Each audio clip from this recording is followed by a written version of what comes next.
Hey, and welcome back to the Transection podcast, season 2. This episode, I spoke to Adam Cox. Adam Cox is a hypnotherapist and a very well known one at that.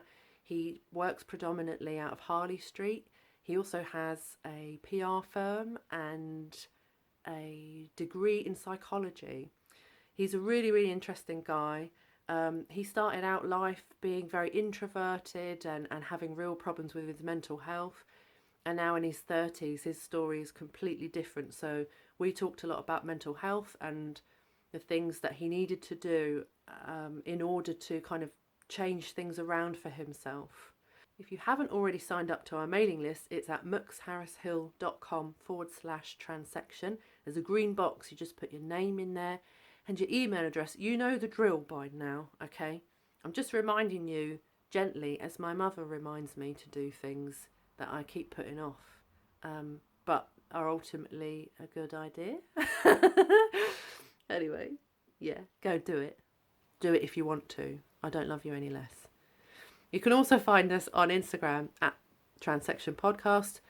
You can tweet us at TransectionP, or you can find us on Facebook under the Transection Podcast. Enjoy.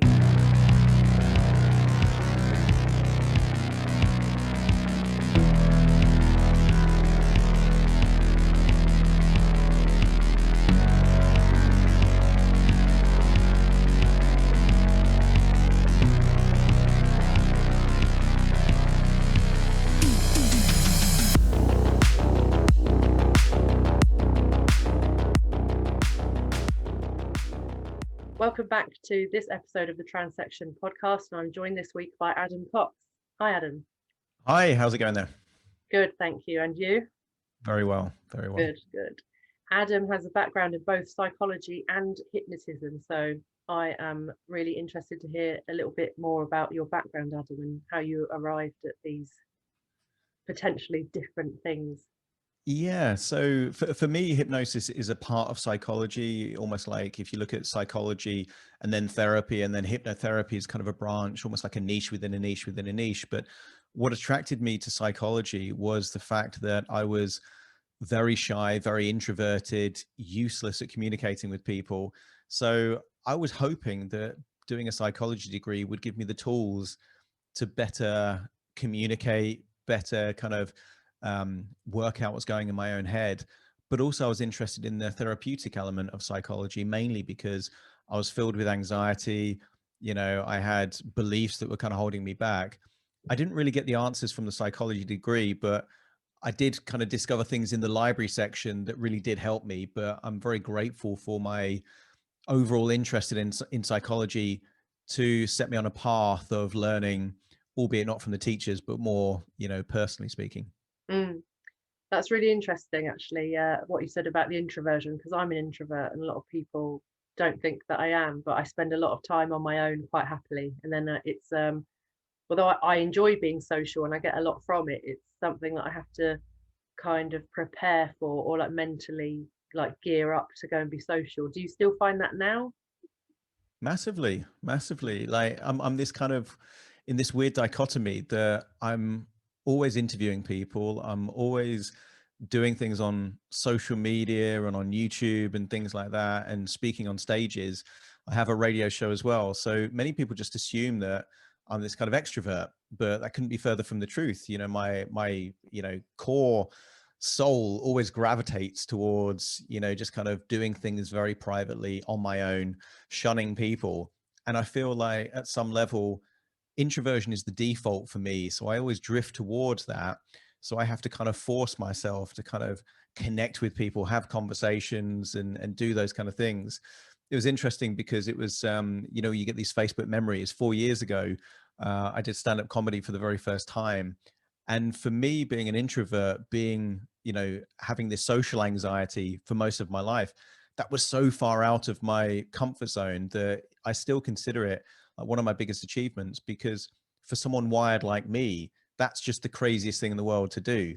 But by doing that, it gave me so much more confidence, because I compare so much of what I do now to say, yeah, but it's easier than stand-up comedy. So it's just kind of like, so now if I'm on a stage in front of a few hundred people, it's a walk in the park because I've got that contrast to compare it to. Yeah, that I think that's really important, is really pushing your boundaries and making sure that you are at least familiar with being that far outside your comfort zone. It's funny that you said that, actually, because last year I was managing a hostel in Perth in Australia, and I reinstigated karaoke night, which is like my idea of a nightmare, but for everyone else, they enjoyed it. And whilst people were dithering about what songs they wanted to do next, I ended up telling really bad jokes. I love bad jokes that are like awful on purpose.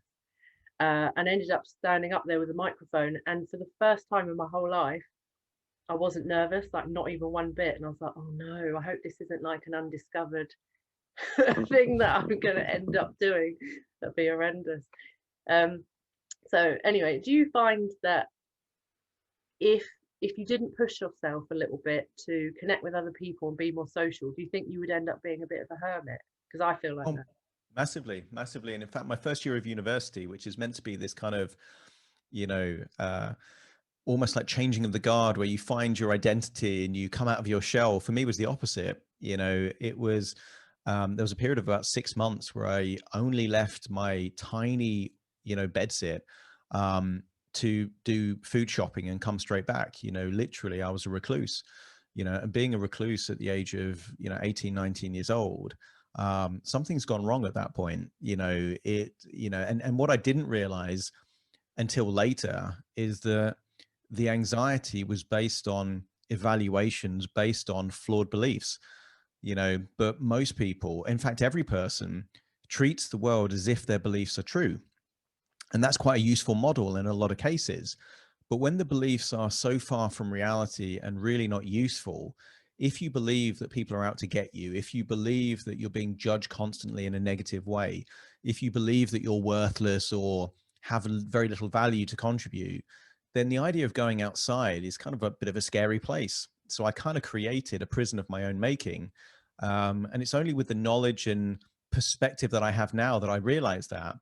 But that was my default. I was coping with anxiety, coping with overwhelm by hiding away from anything that made me feel uncomfortable. And you can stew in your own misery and get comfortable in that place. Mm, And it forced me into a situation where I remember genuinely seriously considering suicide, because I kind of, as everyone does, you project your current situation into the future and you say, right, what would a future like this be forever? And if you're in a horrible, miserable situation, life isn't that appealing if you see that's going to be the next kind of 50, 60, 70 years, where there's no people in it and there's no interaction in it. So I realized I kind of created what in psychology we would call the point of threshold, where it's no longer a nice to do to change. It's an absolute must, because carrying on as you are is no longer viable. And now I know is getting a client to the point of threshold, but effectively I did that unwittingly to myself to say, right, I can't continue as I am right now. And if I'm considering suicide, it must be because something is fundamentally wrong. And either, I've got to change this and make it right, or reconcile that this is going to be my future, which I really don't want. And what that did is it really created, for the first time in a long time, a highly resourceful situation that I was willing to try anything to suddenly get confident and be outside my comfort zone. And what happens is that the body adjusts in the same way. If you do exercise, it can be painful and you can fail, but your body responds. Your brain also does that. Neuroplasticity is a big part of what enables humans to become as advanced as they are. We adapt to our situations. And as I became, more and more out of my comfort zone, more and more social, took on more and more challenges, and realized that I could cope and handle that, well, then it doesn't just equip you to deal with the issues that you have. It also gives you a belief system that if you can handle severe anxiety in one context, you can deal with that in any context. And it kind of, it is, in a weird way, it's like a superpower, because you kind of feel that if you've if you come face to face with such severe anxiety you're not willing to leave your room, what else is going to scare you at that point? It's kind of like you kind of feel that there's the ability, categorically that all anxiety is temporary and that it can change with new knowledge, new perspective, and most importantly, action. And the key thing I figured out about fear is that the more you think about it, the more it becomes a mirage, almost like shadows. And action is like light, and the shadows can't exist in light. You know, as you take more action, the fears disappear very, very quickly. And most people that are paralyzed by fear avoid the very thing that would prove that the fear was unnecessary anyway. So we do create prisons of our own making, but sometimes you have to escape the prison to realize that the prison wasn't real to begin with. Mm. Yeah, that's really beautiful how you put that, and I relate to that a bit at the moment. I'm currently working with my therapist on fear of being visible, which seems like so incongruent when I have a podcast and a massive online following of like thousands of people, and then but you know, and she was like, where's this come from? How does it manifest? And I was saying, it's like with the podcast, you're recording it, just you and the other person or whatever, and then you can take that, edit it, do whatever you need to do. Not that I edit very much because I quite like I like it raw. And but with the podcast, I feel like you've got it, you've edited it, and you sort of throw it like a hand grenade out there, and then it's and people are listening to it and having reactions to it on their own. It's separate to you. You've done one, you've done a runner, you've already left that place, and then it's so it's all about sort of like meeting people on stage. So do you feel like there's a difference for you in these sort of different categories of things that you do in talking about your subjects and stuff? I do, but I also think that's why I had to do the stand-up comedy, because for me, there is no place to hide. You don't get another attempt. It's not, everyone knows from school there are naturally funny people, friendship groups. I was never a naturally funny person. So for me, everything about this was screaming, you're absolutely insane. But that's why I kind of had to do it, because I kind of felt at some level, for me as an introvert, me as being shy, me as being socially awkward, that's like training at altitude. And then when you've done that, and a lot of people, they did like one or two. I mean, I did about 30 gigs on the London open mic, circuit, as they call it. But basically, it's just bars that kind of have a microphone. Sometimes I don't even have a microphone. It's just kind of like rows of chairs. But at the same time, evaluation is the premise. You're there, you've got your 5-10 minutes and you're being evaluated. Sometimes there's prizes like little plastic trophies or a free drink or whatever else. But when you've done something bad, it, you feel it. And when you've done something that kind of connects, you feel that as well. But what it really did for me is get me used to that social evaluation in a place where there was no place to hide. And I'd love to say it went well every single time. It didn't. There was a few times it absolutely went horribly wrong. But I feel like I needed that, because that's how you build resilience. Yeah. That's what toughens you up a little bit, to kind of get knocked down and then realize that actually people are going to forget about this very, very quickly. You can always learn something from a bad experience. And the only true way that you really fail in anything is by giving up, and not learning anything from it.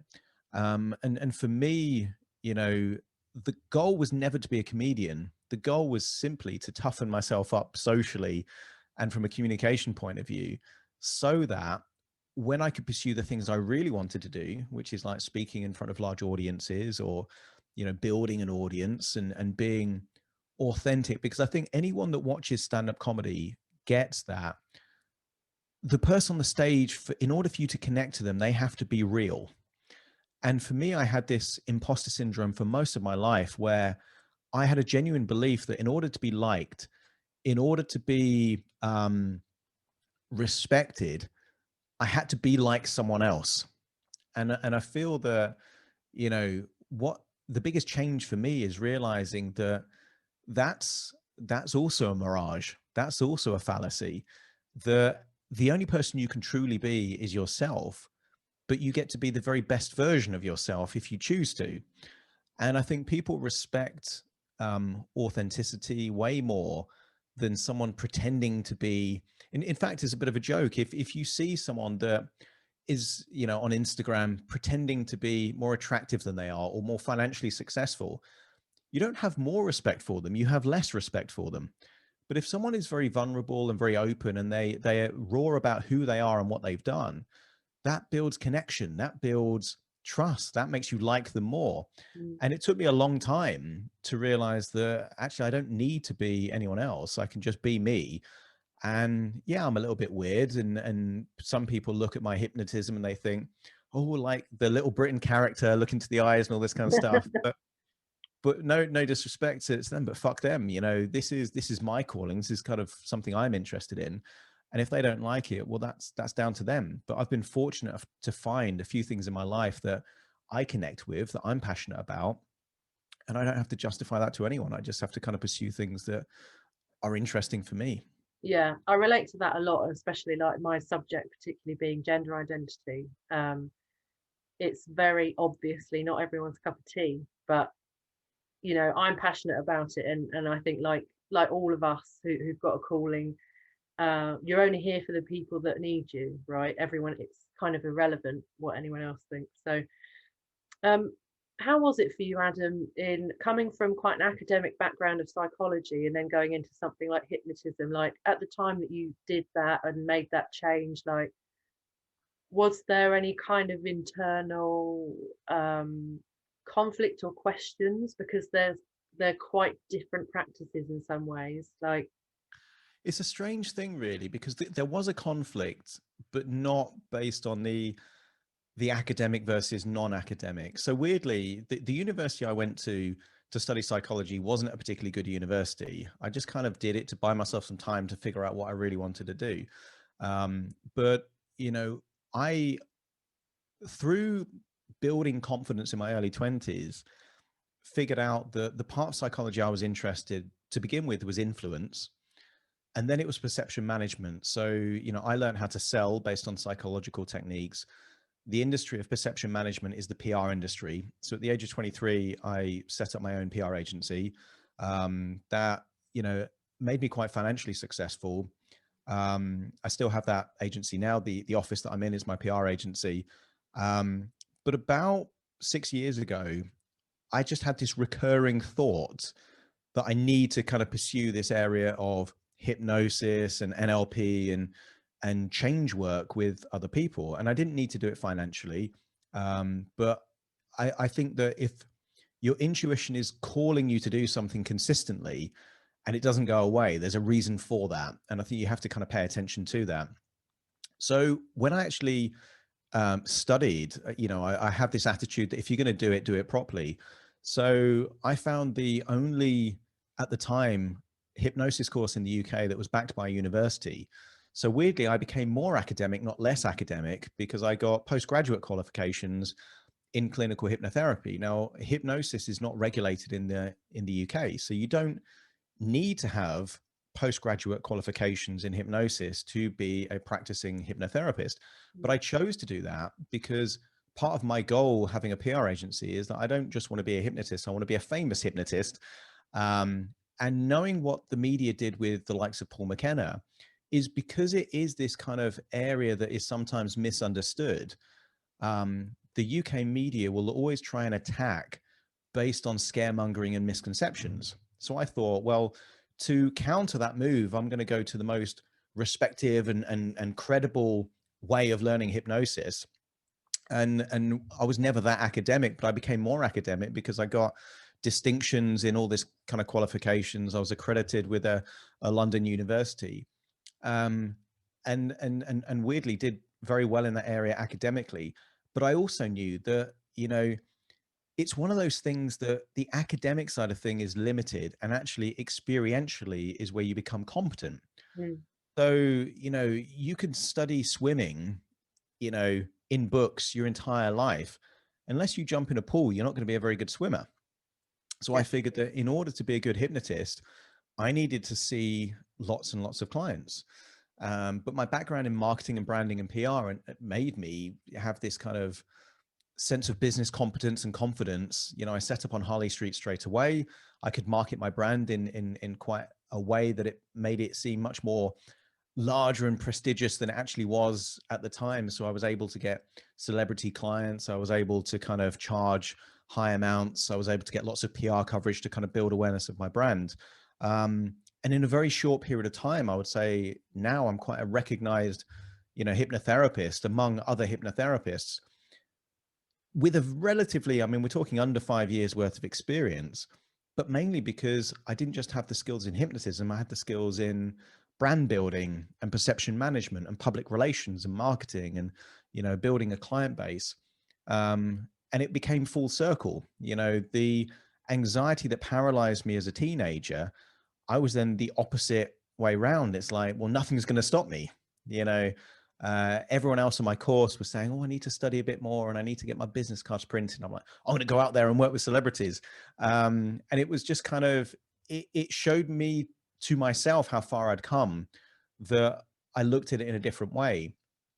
The big conflict wasn't from the academic side of things. It was this fear of being ridiculed, because there I had this successful PR agency, turning over more than £1 million a year. And then I thought, I'm going to be seen as a joke if I'm now running a clinical hypnotherapist practice. And I also thought, and I sold it to myself on the basis that musicians quite often will have stage names, and then that becomes their persona, and then they can do more with that persona than they could be if they were being themselves. So I still had that issue of, right, I'm not worthy to kind of, take ownership of this thing that I'm interested in. So to begin with, I use my middle name. So if you Google Michael Cox, you'll still see some articles and things like that as Michael Cox as a hypnotherapist rather than Adam Cox, because I used my middle name for the first year of being a practicing clinical hypnotherapist. And it was classic imposter syndrome. I wasn't willing to own the fact that I could be a business person, an investor, have a PR agency, and also be a clinical hypnotherapist. Mm. But the more I thought about it, the more I thought, you know what, ownership means accepting that I have got this passion, this interest in this area, and that actually the best thing that I can do is just completely own that and say, look, and I know there'll be, people I used to go to school with, absolutely thinking I'm a bit of a joke, because it's kind of like, oh, do hypnosis and all this kind of stuff. And it's like, couldn't care less, because I think when you own it, it's entirely different than if there's an element of perceived embarrassment or shame. And actually, the awkwardness comes from not what other people think, but how you think about yourself. So at the point where I thought it might be a bit of a joke, I kind of felt embarrassed. And then that became a vulnerability for me. At the point where not only was I doing it, but I was getting featured in national newspapers and TV, and then sharing that on my social media. Well, that's kind of saying, not only am I not ashamed, but I'm absolutely proud of the fact that I'm able to impact other people's lives, which is a good thing. Helping people to overcome addictions or phobias or lose weight. That's a really positive thing. Yeah, there's people really struggling with that. Mm. So that was where the real dichotomy came from. The conflict was, I felt embarrassed in the early stages of doing this. And when I truly didn't, then that kind of side business really grew, because then it was a sense of, well, nobody can hurt me or harm me with this information because I've put it out there and I'm embracing it. And actually, it helped me with speaking opportunities, because it positioned me then as a bit of a Renaissance man, that I can be talented and skilled in multiple areas. So it actually kind of helped me in the end, but I didn't see it in that way to begin with. No, you often don't. And it's interesting that you tell that story, because I've met so many other business owners who have this sort of side gig, or like this massive secret passion, or like a spirituality or intuitiveness, and they don't often bring it in, or it's a secret.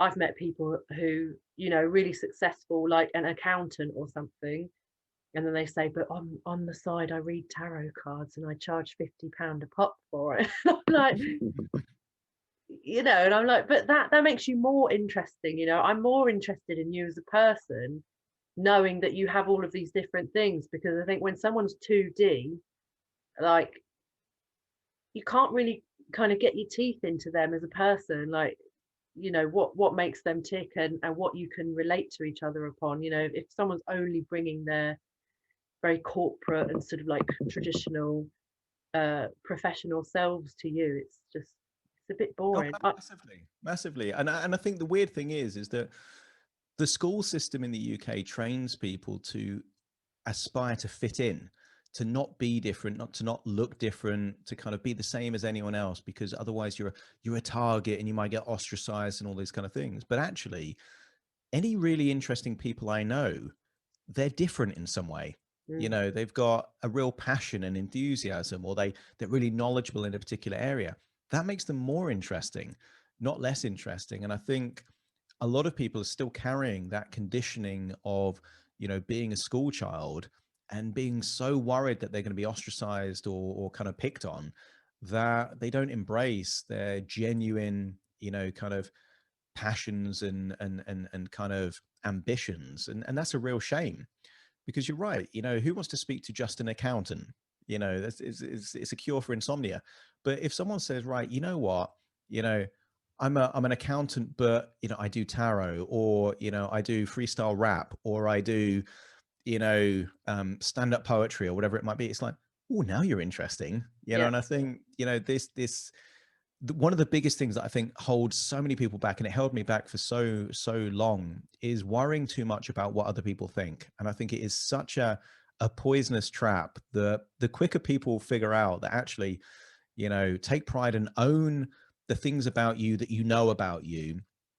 And, you know, if anyone's got an issue with it, you know, well, that gives you a feedback loop to spend less time with them and more people that are kind of, you know, that you inspire or you connect with at some level. Yeah, I definitely agree. You've got to weed out the haters, because I was going to ask actually, do you think that a lot of the people who are the sort of laughing naysayers, do you think that they're like balls deep in that fear of what other people think? Massively, Yeah. massively, because, you know, and I think it's, you know, it's part of the psychology of a bully, is that most bullies tend to be around other people equally as insecure as they are. But there is this kind of safety in numbers idea. And equally, you know, they're not going to do anything that is going to risk that safety in numbers. So they're truly invested in the fitting in kind of element, you know. So at some level, they're more trapped than anyone else, Mm. because at that point they're going to lose their safety shield or whatever it might be. So totally, I think, you know, everyone has got certain levels of insecurities, but they're not all the same. You know, it might be that, you know, certain people that are physically strong might have insecurities about their intelligence or their ability to kind of figure out, you know, their own emotions and that kind of stuff. Someone very emotionally intelligent might worry that, you know, physically they're not very dominant or whatever it might be. You know, I think most people have insecurities, but those insecurities are also opportunities to learn, to grow, to develop. And I think, you know, a lot of people, from my experience as a therapist, see themselves as kind of the outcome of their environment rather than the instigator of their life. So they'll say, I've gained weight. It's kind of like, well, you didn't just gain weight. You know, you made certain choices there that led to you being a certain way. Or they'll say, yeah, I'm a shy person. Okay, well, that might naturally be, you know, part of your personality type, but equally choosing to remain shy is a choice. And I think so many people underestimate their ability to make choices and challenge not just the perceptions of other people, but the perceptions of yourself. And I think one of the most empowering things that anyone can do is to exceed your own, you know, kind of ideas about yourself. And that's why I'm such a big fan of deliberately setting myself challenges outside of my comfort zone, because if I can surprise myself, then naturally that's going to surprise a few other people as well. And it doesn't really matter what that thing is, but if you're growing in some way, you're learning, you're developing, and it makes you better able to deal with any kind of challenge that life might throw at you, not just the thing that you're doing it in, because it comes back down to that element of adaptation. And, you know, in nature, those creatures, plants, species that fail to adapt, they die, and the most flexible and adaptable of any species thrives. Well, as we've seen in this last year, life is going to throw up some surprises, and if you are very fixed and you project externally and you blame the government and you blame this and the laws and all this kind of stuff, but you're not doing anything to change as an individual, well, you're at a heightened level of, mental health risk, physical health risk, economic risk, because you're not going to respond to financial opportunities. But those people that can adapt quickly, I think, are always going to be better off. And I think, that's the one thing I'm a big advocate of, is just because you were a certain way doesn't mean you have to be that way, and there is so much more choice that we have, but most people underestimate their own ability to change. And when I look at pictures of myself as a teenager, it makes me laugh because I'm nothing like that person now, but I shouldn't be, because if I've got the ability to learn and change and evolve, why would I be the same person that I was before? That's what makes, life get better and better each and every year, is that you can change and evolve at some level. And a lot of people just don't. Mm. Yeah, I agree. I agree with that. In NLP, we talk a lot as well, because I know you got some covering on that. But I remember when I was in there, I'd had a calling to go and do NLP training before I even knew what it was. So I turned up on the day, having done all of my prep work, like, what the fuck am I doing? Like, what is this? And I learned, and one of the first things that I remember we talked about was a person's ecology, respecting people's ecologies, and also flexibility of mind. And once I look back and I realized that I was the flexible sheep in it, certainly my sort of belief system or how I looked at the world. And I was surrounded by lots of people who were very black and white about a lot of things. I was like, oh, that's why I'm uncomfortable. So now it's something that I look for in friends and colleagues and things like that all the time now, that they're open-minded, they can consider an idea, they can explore something without having that gut reaction of like, no, that can't be right, that's not part of my world, that's not part of what I know. And I'm just so much happier for it as well. So Adam, what would you say to a teenager who's maybe sort of 18, 19, and they've become a recluse, and they're listening to you now and they're like, well, I can't imagine the me right now who's stuck inside, scared to go to the bloody shop to get a loaf of bread. And then there's Adam saying, like, oh, I've turned my stuff around and had these various successes and now feel a lot better in myself. Like, what would your main advice be to someone in that situation? Yeah, it's all about resilience. I was asked a question fairly recently, it must have been a few months ago on a podcast. They said, if I could go back to any day of my life, what day would I go back to? And they were expecting me to say, the birth of my children, or kind of like some amazing holiday or something like that. And I said, I would go back to that day where, I was at the pit of my despair, full on anxiety, feeling overwhelmed, feeling like I couldn't do anything. Because if I had that day again, every single day, when I come back to the present, is going to feel like I'm in paradise.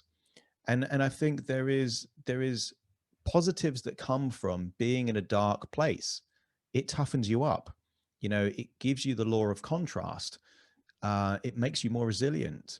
And, a lot of people underestimate, we're programmed to seek comfort. We're programmed to seek, things that are nice and pleasurable.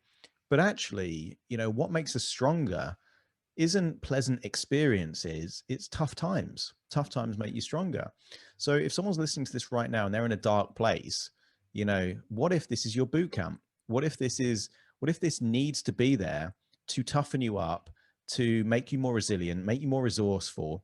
And and it's not if, but when you find your way out of this little prison that you're in at the moment, then any other challenges that you come along to, you're going to be so better equipped to get out of those prisons and solve those problems because of what you're going through right now.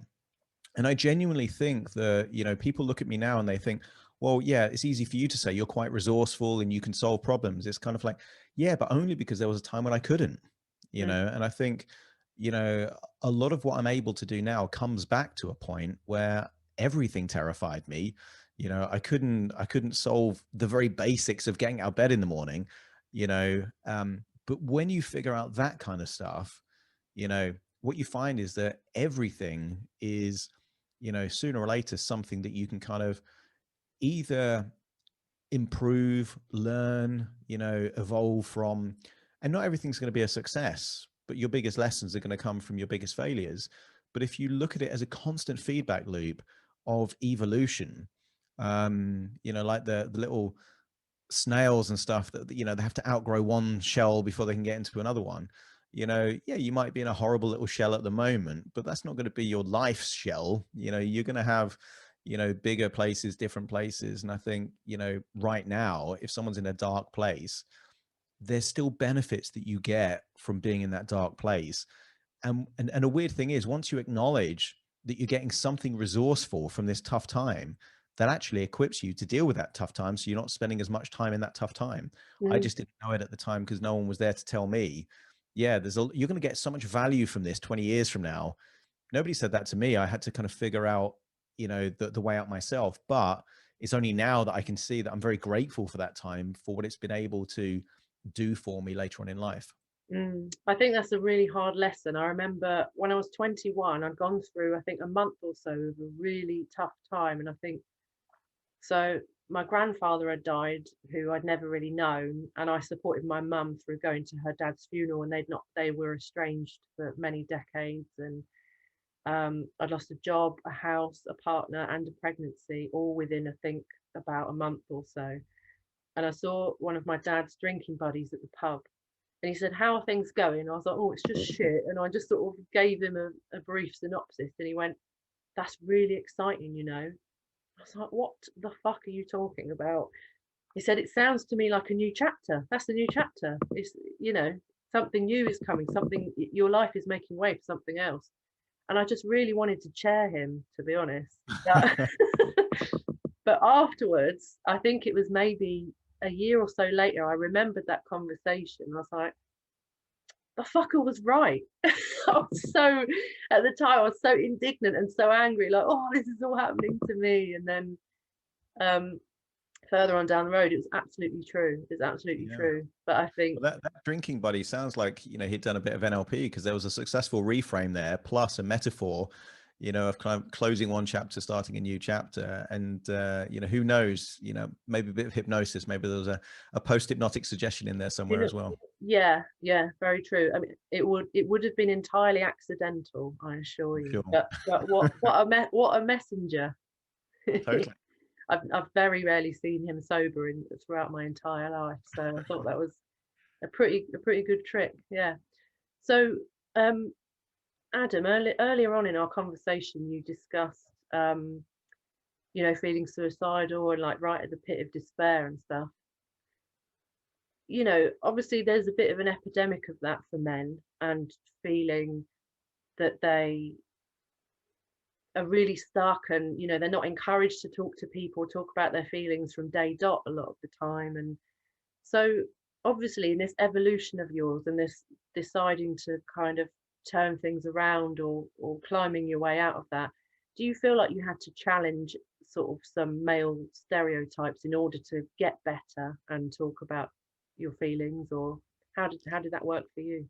Yeah, it was a weird thing in the sense that I did it probably in not the best way.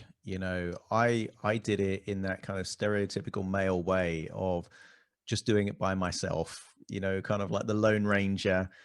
So I went to the library by myself, read the books by myself. Was I talking to people about it? No, I wasn't. Maybe I should have done. Maybe I wouldn't have got to such a bad place had I, not, tried to deal with it myself. I didn't speak to my family about it. I did all the classic things of trying to put on a brave face. Did I tell anyone that I considered suicide? Not one person. I'm comfortable saying it about it now. Did I tell people I was anxious? No, I tried to cover everything up. I said, I just don't feel like going out. how's uni? Yeah, it's all right. Like vague, kind of all the kind of stuff that basically enabled me to hide because I was ashamed of it.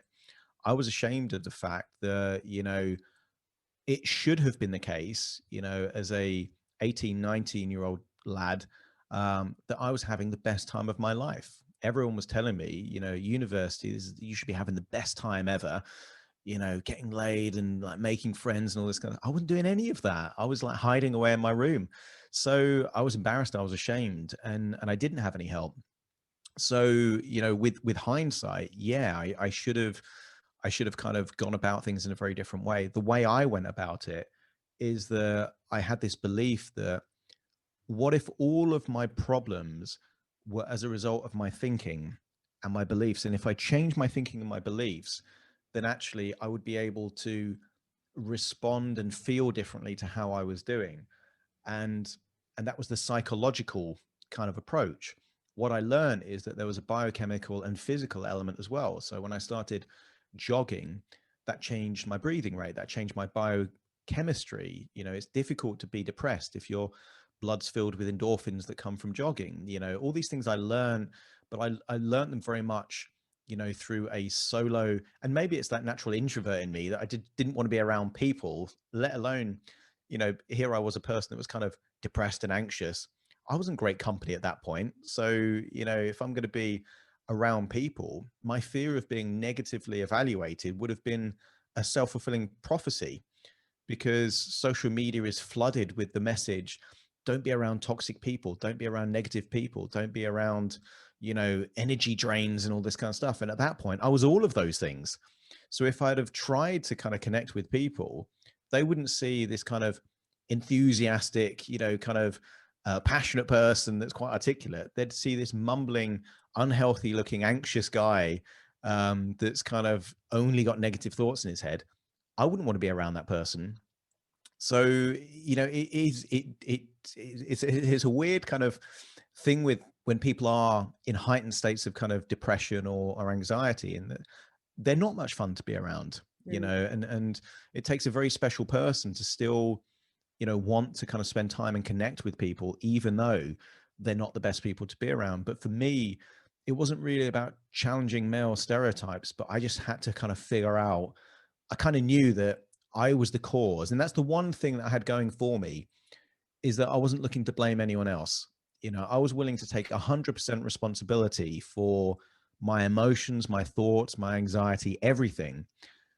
And the plus side of that is that because I was responsible, that means if I changed, things would change around.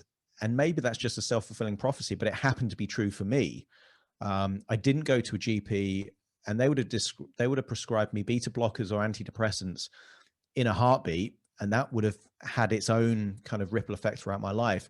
So I didn't go through that. I just made the decision, the evaluation, that I'd caused this and therefore I can change it, and that was my pathway out. Yeah, that's good. So now you're sort of later on, it's been quite some years since then. Are you quite open now in how you relate to others, and like, your partner and your friends and stuff? Do you share a lot more about how you feel now? Yeah, totally. I mean, for me, not only do I feel differently, but I'm much more aware, I think, of how I am emotionally. As a hypnotherapist, it's really about a lot about what's happening at an unconscious level. And one of the key, kind of skills or presuppositions, of NLP is this kind of idea of sensory acuity, paying attention to what's happening. And I think as a hypnotherapist, you get very good at paying attention to not just the outside world, but the internal world as well. Inner self-talk, inner feelings, challenging constantly. What must I be believing for me to think that? Working backwards, reverse engineering and saying, well, is that a useful belief, or could I change that for something else? So I think now I'm much more articulate and happy to do that, because I know that actually, in some level, me discussing with other people helps me figure it out for myself. And the other thing that I find as a side effect of being a hypnotherapist is that every single client is an opportunity for me to reflect on the equivalent block or issue in myself, and to see if that needs work. So yes, I get paid to work with clients, but equally, me doing the therapy is also a therapeutic opportunity for me myself, to work on myself. And I always consider myself not the finished article, but a work in progress, because no one's perfect. I've got issues, I've got things that can be improved. And I think if you look at yourself as this effectively creature that has the ability to evolve constantly within your own lifetime, that's quite a useful metaphor, because then you're looking for opportunities to say, right, what am I willing to let go on? What am I willing to kind of embrace? And pop stars do it all the time. They reinvent themselves at least once a year. Why can't everyone do that? Keep what they want, let go of what they don't, challenge their own beliefs and say, yeah, I had that belief 2 years ago, but I really shouldn't believe that anymore. It's not really working for me. I'll let that go. And this is what I now believe. Why not? Why not constantly evolve? Because that way, if you're not happy with anything, you can just change it. And I think that's quite a useful way to Mm. kind of be. For those who are new to this kind of idea of changing beliefs, could you give an example of like what would be perhaps not a general, not unhelpful one, and then what you might switch it out for, just so they Yeah. Well, know? the first thing to say is that some people have the belief that you can't change beliefs. So first of all, I would challenge that belief by saying there probably was a time in whoever's listening to this live where they believed in Father Christmas and tooth fairies. Okay. Now, because people feel emotions about stuff, they think that the belief is true.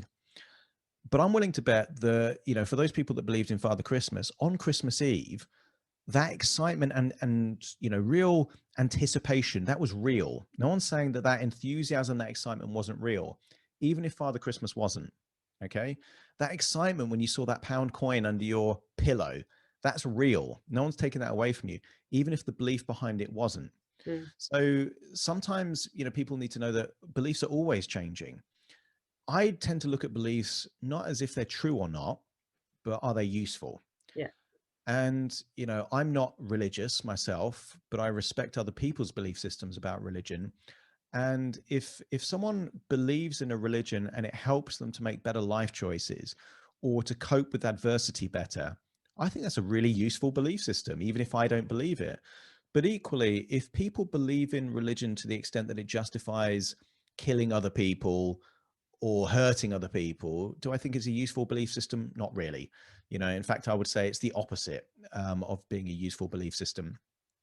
Equally, there was a time in my life when I believed that I wasn't good enough, that I believed I wasn't attractive enough, that I believed that, I was a loser, I was a failure. And if you have those beliefs, you tend to see the world as if that belief is true, whether it's true or not. You project that energy, you act in accordance with that belief, and people respond to individuals not as they are truly, but how they present themselves to the world. So when I was carrying all these beliefs about being not very valuable, bit of a loser, a bit of a drain and all this kind of stuff, well, that's going to affect my posture, it's going to affect my tonality, it's going to affect so many different things. When I started changing my beliefs for something a bit more useful, so a useful belief that I have, for example, is that I can learn anything and I can learn anything quickly. Now, even if that's not true, it's a really useful belief to have, because it means that if, like clinical hypnotherapy, I didn't know how to do hypnosis, but because I had this belief that I could learn it quickly and I could get good quickly, then I signed up for a course and I studied and I learned those skills relatively quickly. Um, that's a useful belief. Having the belief that I used to have a belief, being an introvert, that I'm not a people person. I'm not good with people. Now, if you have that belief, guess what? You become really socially awkward in certain situations. If you have the belief that actually, you're a natural rapport builder, that you can connect with people one-on-one relatively quickly, and that, you could be a likable person, well, then you can start conversations with complete strangers, and that also becomes a self-fulfilling prophecy. And it means that you improve your network, you have better relationships with people, you can influence better people, there are more opportunities presented to you, and it's all a reflection of these belief systems. And most people don't either know that they can change their beliefs, the power of the beliefs, or the fact, that these beliefs can change very, very quickly if you know how to do it. And I would say at least 60% of my work as a hypnotherapist is just changing people's beliefs, because when you change the belief, it has a ripple effect, and then behaviors and thoughts tend to just be a side effect of that core belief change. Yeah. It's amazing when you get to watch that happen, and then you see your client the next week and they just say that they've done something that 2 weeks ago was giving them nightmares and night sweats and all that sort of thing. So I love that sort of thing. Adam, it's been so lovely to have you on to talk about your hypnotherapy and all the other stuff. It's been really lovely. Thanks for coming on. Thanks for the invite. The only thing is that now I'm going to have to go and have a word with my mum. She didn't tell me about the tooth fairy Father Christmas thing. How dare she? So I feel like at 32, it's a bit late. She left it a bit late. She has. And now I've found out like this. Devastating news. Sorry about this. I've changed. I've done a belief change therapy on you very rapidly there. I'm crushed. Thank you so much. More than welcome. Thank you for joining us for this episode of the Transection podcast. And we look forward to seeing you next time with more smashing interviews. Until then, build bridges and have fun. And remember to find us on social media if you would like to, or you're even welcome to private message us if you have any questions or anything that you want to know.